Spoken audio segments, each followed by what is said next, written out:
Hello, hello. Good morning, good afternoon, good evening, wherever you are in the world. This is Coach Tiffany Parra, editor-in-chief of Phoenix Fitness Fanatics magazine, elevating your mind, body, and spirit.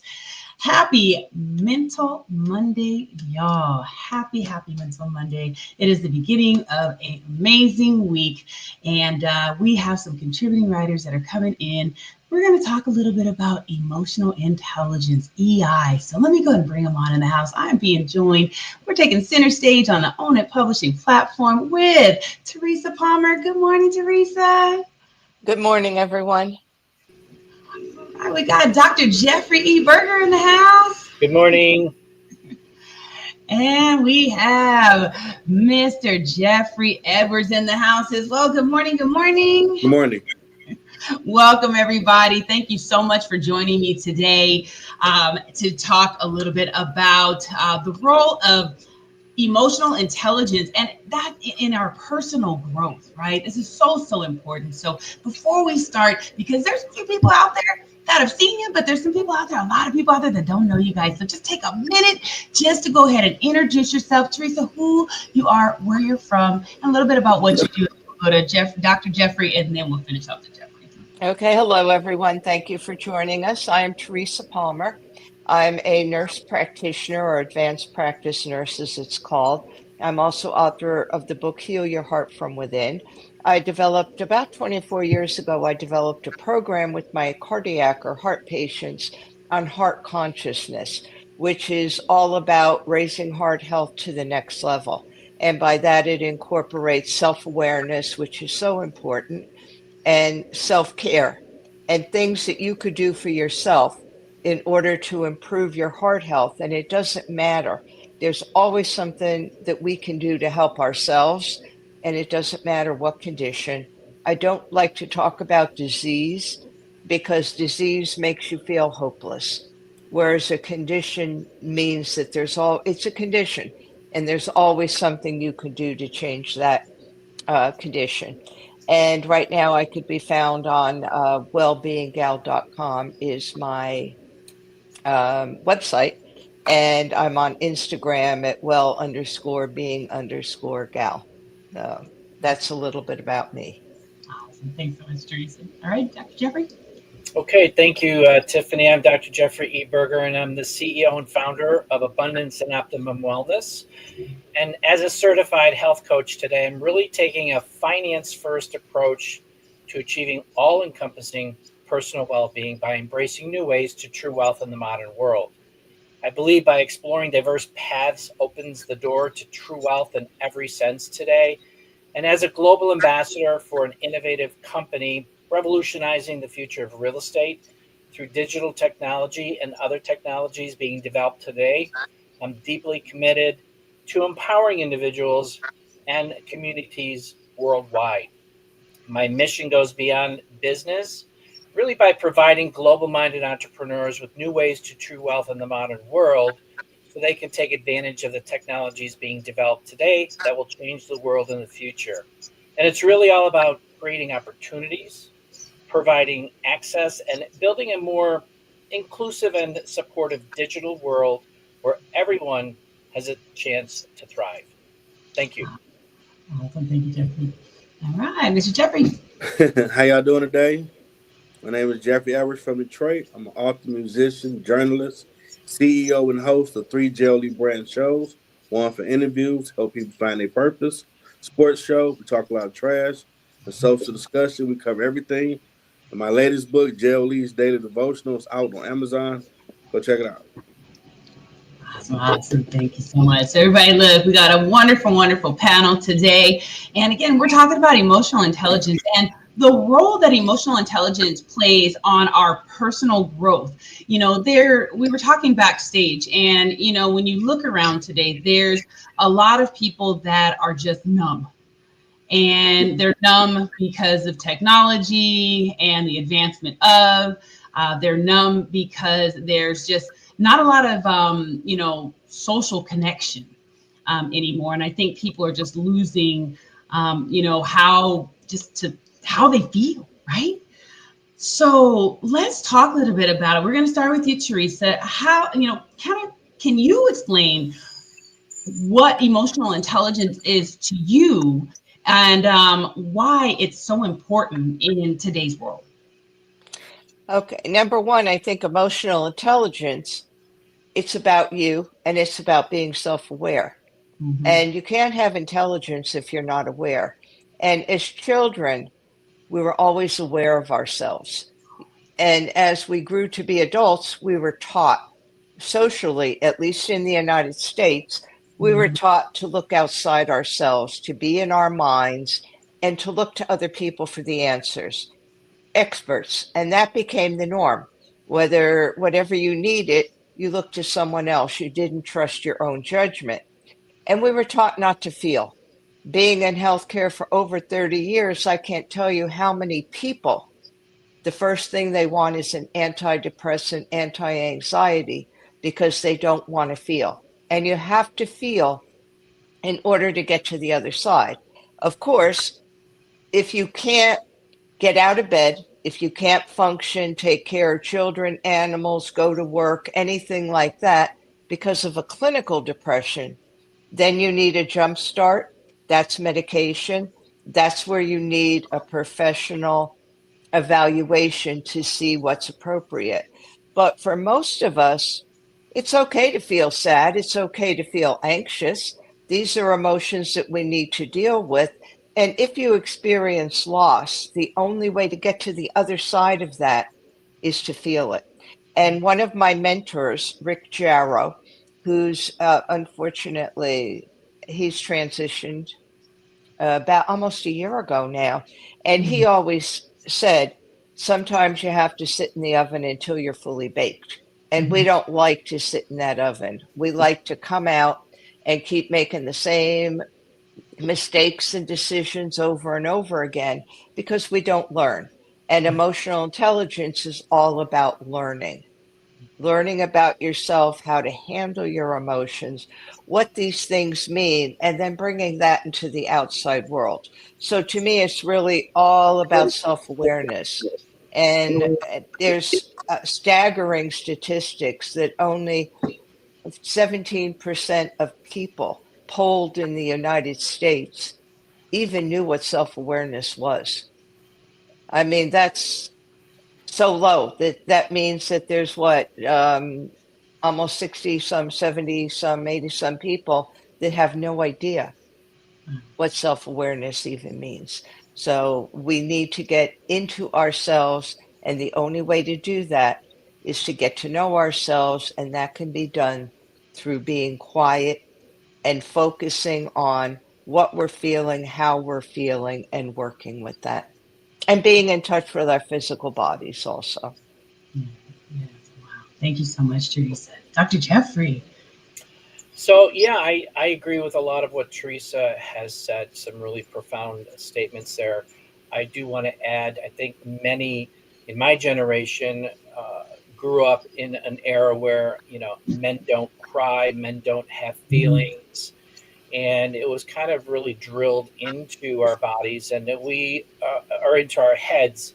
But also, we grew up in an era where we were taught to go to school, get an education, and go work for somebody and be a robot. And I think that really stifles people on. I know it stifled me personally from emotional intelligence, but for me, it's more recently while I'm out on my own and really exploring outside of that corporate world is really understanding and managing my own emotions and recognizing and also really responding effectively to those emotions, not only to myself but to others, and really understanding that. And with today's interconnected world, I mean, we've got so much out there that today people are just numb with the technologies that we have going on, especially the children out there. Yes. They're not really getting out into the world and building relationships. And the emotional intelligence aspect of it, it's really paramount to building strong relationships, whether it's personal, business, whatever, and navigating those complex social situations, if you will, and fostering a more compassionate and understanding society. And with that, it's also about, I have found for myself with the emotional intelligence, I was in a place where I would react and now I don't react anymore because it did not benefit me from a growth perspective. Yeah, wow, good stuff. I think it's the power of the pause, right? It really Right. is.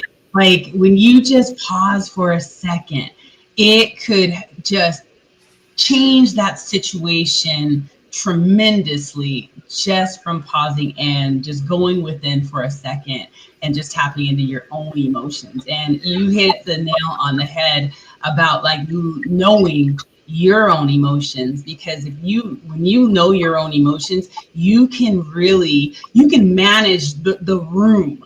You know how when you walk into a room and if you're upset, and you walk into a room, people are gonna feel You'll that. notice You that. know, when you're in a room and someone walks in and they're just nasty, Yeah. it's that energy, and you can Right. feel that. So it's really being able to be in touch with your own, having that emotional intelligence, right? So Right. then you can really manage, even as a leader and as as a boss, right? When you have employees, when you have that emotional intelligence and you're happy and you are filled with gratitude, having that attitude of gratitude and not letting, all these things build up, right? Because when you let it build up, you explode, and Right. no one needs that. So that, oh man, just, Absolutely. yeah. So, Mr. Jeffrey Edwards, what does emotional intelligence mean to you, and why is it important in today's world? Everybody makes great points about it. I think it's being able to control your emotions to a degree, because life comes at us real fast, especially in today's world. Mhm. And if you don't, you will always be reactive. And if you can find some measure of balance, you can engage others and maybe help them. So I know being a Generation X, we were like in the middle of the old school and then the iPhone and TikTok world. Well, we adapted on the flash so we can keep navigating through all this. And we was coming up. We still did hear your boys don't crash, suck it up. I know your arm broke, but you're all right. Even though think about it now, that's kind of crazy. Yeah. Your arm is off your arm, but you're all right. You ain't hurt. So you screaming in your head like, "Oh my God, I'm in pain! Somebody save me!" Because you say it out loud, they're gonna talk about you. And now that's probably created a lot of deficient emotional men, where now mental health is a thing after COVID, because we got to deal with those emotions. We Right. can't just keep keeping it bottled up, because it's going to come out, and hopefully it can be more productive instead of unproductive. Best word. Yeah, absolutely. Absolutely. So now how can improving that self-awareness, I know, Teresa, you touched on that a little bit. How can, improving that self-awareness help with navigating tough emotions and, and or situations when they do come up? Because like you said, Jeffrey, life be lifing, and, we tough stuff thrown at us. So yeah, so Teresa, talk about that. That's a word. Handling emotions can be tough because, again, we're not really told to do that. When somebody asks you how you are, the response is you're fine, even if you're not fine. Not that we should go around telling everybody our deepest, darkest secrets, but when you have that kind of conditioning, it kind of sets you up to have a barrier, to even put a mask over your feelings. And what we need to do, again, is be aware of ourselves, get to know ourselves. Because if we don't know ourselves, we certainly can't know or help others. And I know you had mentioned, Tiffany, about that energy. Well, that energy comes from your heart, because the heart is the largest energetic field in the body. It extends at least 3 feet out from us. So what we're feeling, people between 3 and 6 feet around us can feel that also. So if we're not comfortable with our emotions, technically we're making other people uncomfortable with us Mhm. because they don't know what to expect from us. So handling your emotions is really delving in and seeing how you're feeling and why you're feeling that way. What is it that has you upset? And knowing that if you lose a job, lose a pet, lose a spouse, lose anything, that you're expected not to feel good. you don't have to feel good every day. You don't have to put a fake smile on your face. I know in another session we talked about faking it until you make it. Well, no, there's no faking it, because once you get into faking it, it's hard to get out of it. So you have to be you, have to understand yourself, and you have to do that inner work. And the best way to do it is to sit quietly with yourself and just feel your emotions, feel sensations in your body. And then how could you change that? Maybe you just need to sit with it for a while. Maybe you could go out for a walk. Maybe there's something you could do, but acknowledge, I lost my job. I don't like it. I'm feeling sad about it. And now what could I do about it? Don't brush those emotions down. Keep them on the surface. It doesn't mean you have to hide from the world. It just means that you're saying, this is my problem. This is what I'm feeling. Now, what is the solution? Or is there a solution? Maybe the answer is feel sad, go through it, come out the other end. Thank you, Teresa. Dr. Jeffrey. Yeah, so great, great nuggets there, Teresa, and I resonate with a lot of that. For my journey, I talked about reacting in the previous question, and I want to elaborate on that a little bit more with this here, because for me, the journey was I had a lot of reaction. I reacted to a lot throughout most of my career as a software engineer, and did not deal with stress very well. Come to realize it was a contributing factor of gut health for me. When I understood the complexity of our gut health and the foods that we're eating today with the 10,000 chemicals that are in there, the preservatives that are in there for our food are contributing to, stress, depression, anxiety.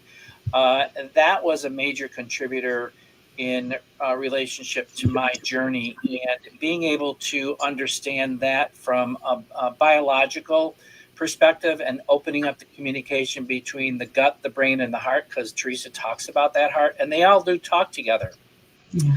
They talk to each other, and once you can get that alignment and your gut into a really homeostasis situation, then that for me opened up my mind to being able to embrace the emotions, because there's a lot of triggers that come with different types of emotions. And for me, it's about taking a step back rather than diving in and reacting, but I take a step back and evaluate. Why is this happening to me? What is it? What does it mean? What am I supposed to learn? Am I supposed to take something away from it? Or is this what it's supposed to do right now? And then the other thing is from learning, if I'm going to learn something from this, what do I do and how do I take that forward to share that experience with others? So that's been one of my key experiences over the last, 6 to 8 years, working on my own health because of my own stress, anxiety, depression that was at a 10 plus for decades. And in August of 2019, it went down to a level 1, and it's been like that ever since. So it's a blessing. Oh man, congratulations. That's an absolute blessing for sure. And you're so right. I mean, the stuff that we put in our body, it does a lot, Yeah, and also, if I can just interject here, the other thing is I came off of 5 medications, and certain medications have impact on your mental, acuity, if you will. Yeah, no, absolutely. And you have to be able to know your body and like Right. Teresa's saying, being self-aware, right? Because there's a lot of, when you are on a medication, you have to look at those side effects and things like that. There could be things, your body could be feeling some type of way. You could be feeling pains and things like that. And you're just thinking, oh, well, you know what? I worked out a little bit, or, oh, maybe I moved a little different or something. And that's it. But no, it's actually something else that's, a lot more serious than that. So exactly. Mr. Jeffrey. Yeah, it's interesting. We talking about this because I was laid off at the end of October last year, and I had to go through those different emotions and process what's the next move. It took a minute because you go from shock, anger, then you don't want to listen to the voice and say you ain't gonna make it, you're gonna be on the street. Like, nope, God got me, shut up. To where, okay, this is what it is. What's the next move? Apply for the job, tell them a resume, get back to your content creating because I was kind of on autopilot doing like I don't feel like doing none of this. But once you go through all those different emotions, you find a new game plan because you got to get to the other side of the room, and it might look real foggy and dark, but you got to deal with it to get to the other side. If anybody is dealing with that, you gotta go through it. There's no other option. You got to deal with it, but you can't get to the other side. Yeah, absolutely, absolutely. So now having that EI, having that emotional intelligence, it really is it has a lot to do with how we develop relationships, right? So what are some of the simple ways to develop empathy and improve our interpersonal relationships? Teresa. Okay. Well, there's a difference between empathy and compassion. Mm-hmm. Compassion means I understand what you're going through and I can sympathize with it. Empathy means I'm feeling what you're feeling. And they're both good. But the problem that people run into with empathy is that they take on those feelings themselves and it gets stuck inside of them. It's an energetic exchange. So for me, I work in healthcare and I see everything from the best situations to the worst situations. I have compassion. I have compassion for my patients for what they're going through. Do I have empathy? Yes, I do have empathy, but I also have to guard myself with that because I can't get caught up in somebody's state, whether it be physical, emotional, spiritual, everything, because then I can't help them. Once you get too close to that situation, you lose all perspective. You become entangled and meshed with it. And that's sometimes, I think, what people run into a problem with spirituality because they get enmeshed into these situations and they lose their identity. And that, I think, is the downside. So, yes, there is a place for empathy, but you also have to know that you have to know your own boundaries. So, again, you have to know yourself. And there's always things that you could do. Like I know a lot of energy workers, and I do study some energy medicine, where you put a shield around yourself and that shield could either be a light, anything that you want it to be, and it surrounds you. So what I use is like they use for Star Trek when they beamed you up, Yeah. and it's like this film, and you put that around you, and that way it protects your energy so that you don't, for lack of a better word, get entangled or enmeshed with somebody else's energy.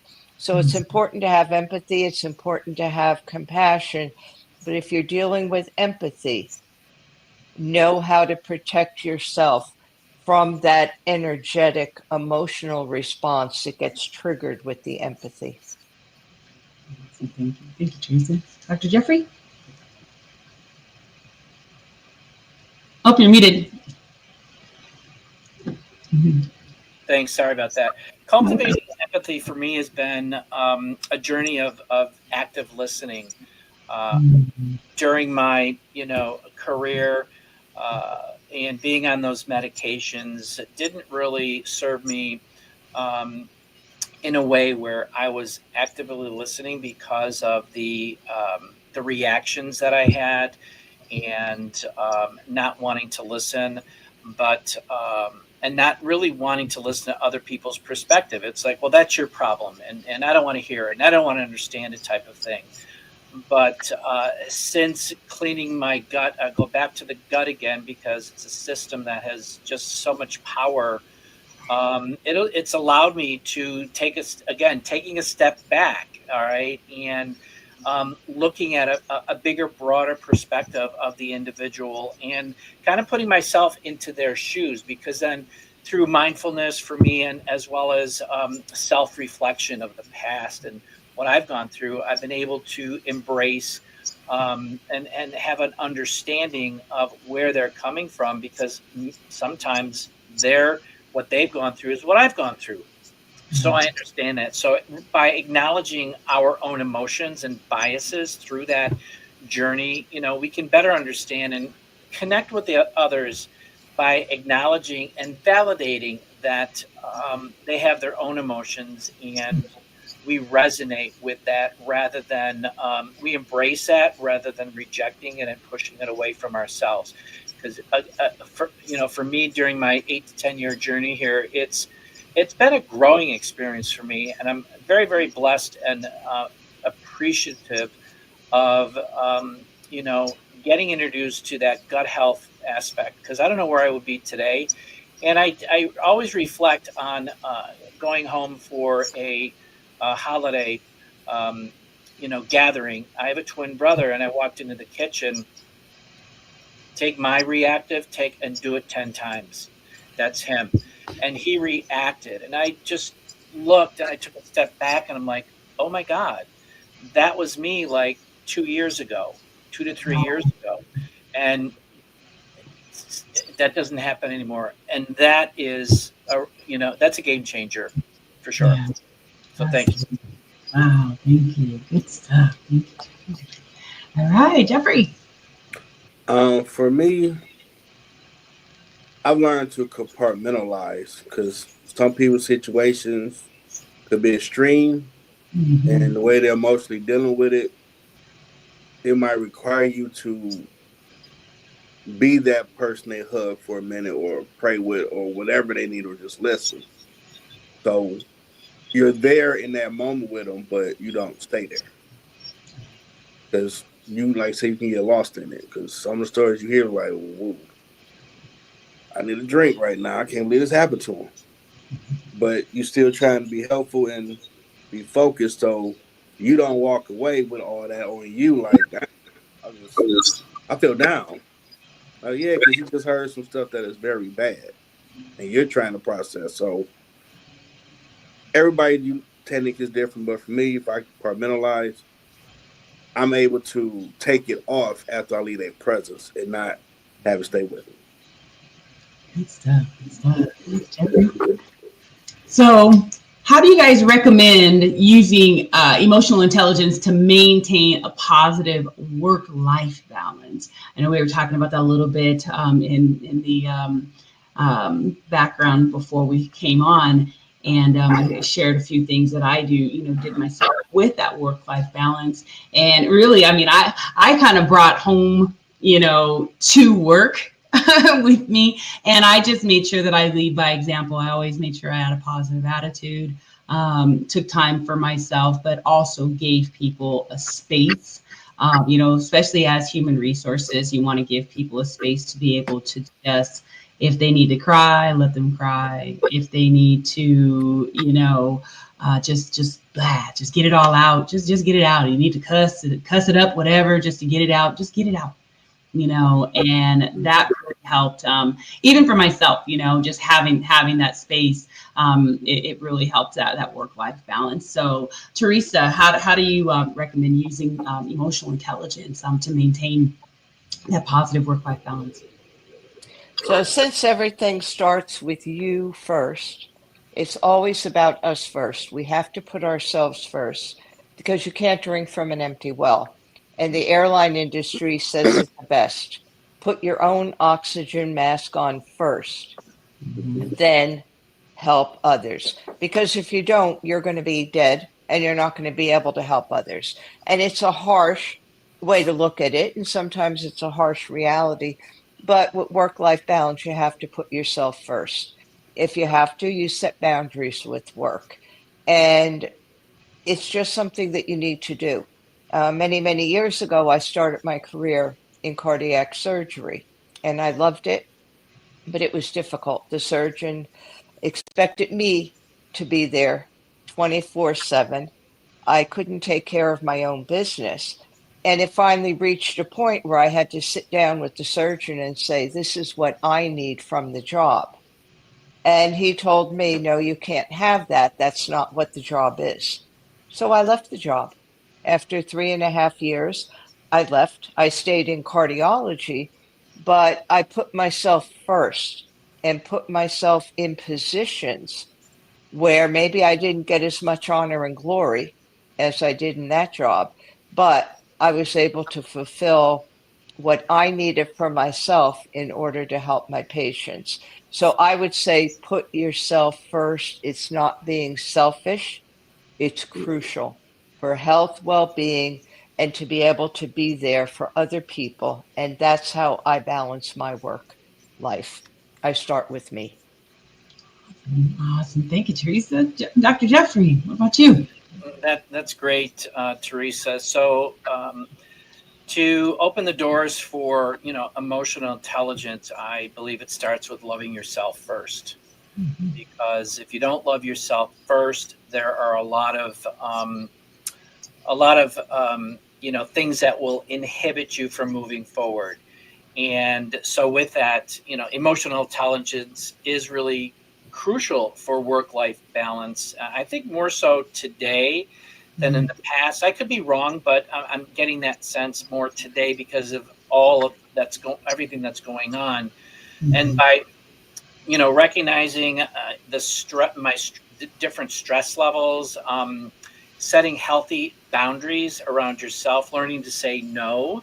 And because you're not going to be pleasing everybody, it's okay to say no, and communicating that effectively with, your colleagues. And this is personal or business that I take. And this really helps reduce the stress. It reduces that burnout potential and really cultivates a more well-rounded, harmonious work-life balance, if you will. And it's really about understanding your values and your beliefs, the strengths and weaknesses and those triggers that you need to manage and be able to walk through that and get onto the other side, being positive and learning from that growth. And that is something that I've learned over these years. And again, I'm just very, very thankful. But also, I want to say to the panel here, it's about meeting people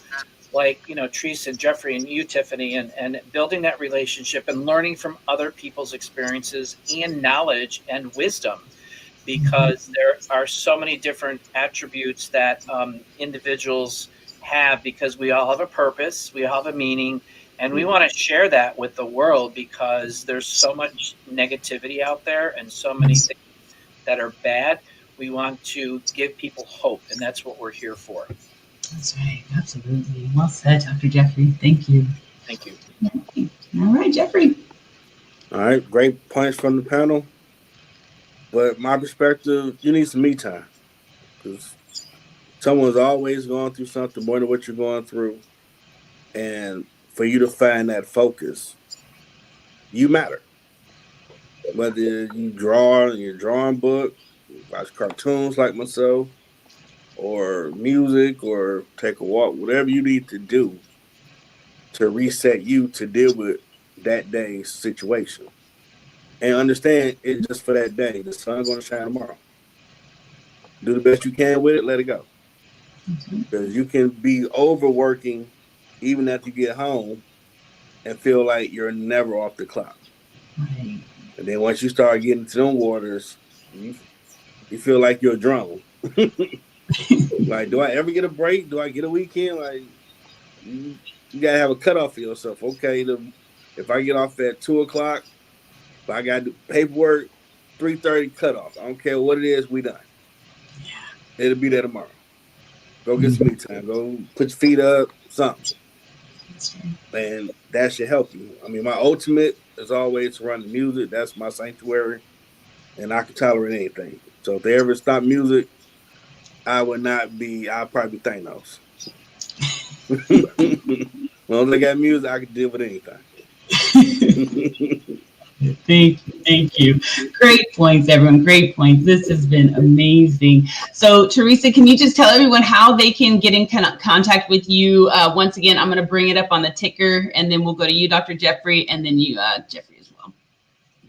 Okay, you could get in touch with me either through Instagram, well_being_gal, or you could reach me through my website, wellbeinggal.com, all one word. And my book is Heal Your Heart from Within. It's available on Amazon.com, BalboaPress.com, BarnesandNoble.com, and BooksAMillion.com. Awesome. Thanks so much, Teresa. All right, Dr. Jeffrey. Yeah, so let's see. LinkedIn, Facebook, Instagram, TikTok, and YouTube. Just search for Jeffrey E. Berger or Dr. Jeffrey E. Berger. I don't think that's on TikTok or, So, and then just look for the bald dude. You'll find me. Awesome. Thank you, Dr. Jeffrey. All right, Mr. Jeffrey, go ahead.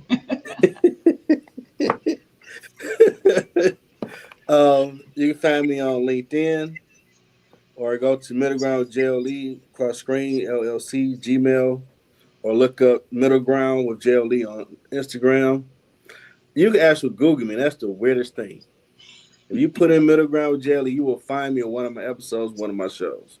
On my YouTube channel, Middle Ground with JLE, LLC. Awesome. Very good. Well, and you can also find everyone on Phoenix Fitness Fanatics in the magazine. Jeffrey, Dr. Jeffrey was our January cover guy. So this is his third year, 3 times. That's a 3-peat, y'all. So thank you, Dr. Jeffrey, for gracing us once again with an amazing cover. You are amazing. Just watching your journey through, this last couple of years has just been awesome. And, you just add so much value out there. And again, you guys got to check him out. Check everyone out here. Check Teresa out. Check Jeffrey Edwards out.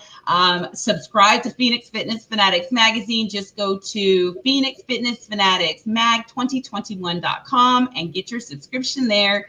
And you can also, you can Google me if you want to Google Coach Tiffany Parr. You'll see a whole lot of stuff out there between Phoenix Fitness Fanatics, Own It magazine, which is our parent magazine, Own It magazine and publishing. So there's a lot of information out there for all of you all to just be able to dive into and become the best version of yourself. So we want to thank you all for joining us today. We love you so much. Have an amazing week, and we will see you guys next time. Take care, everybody.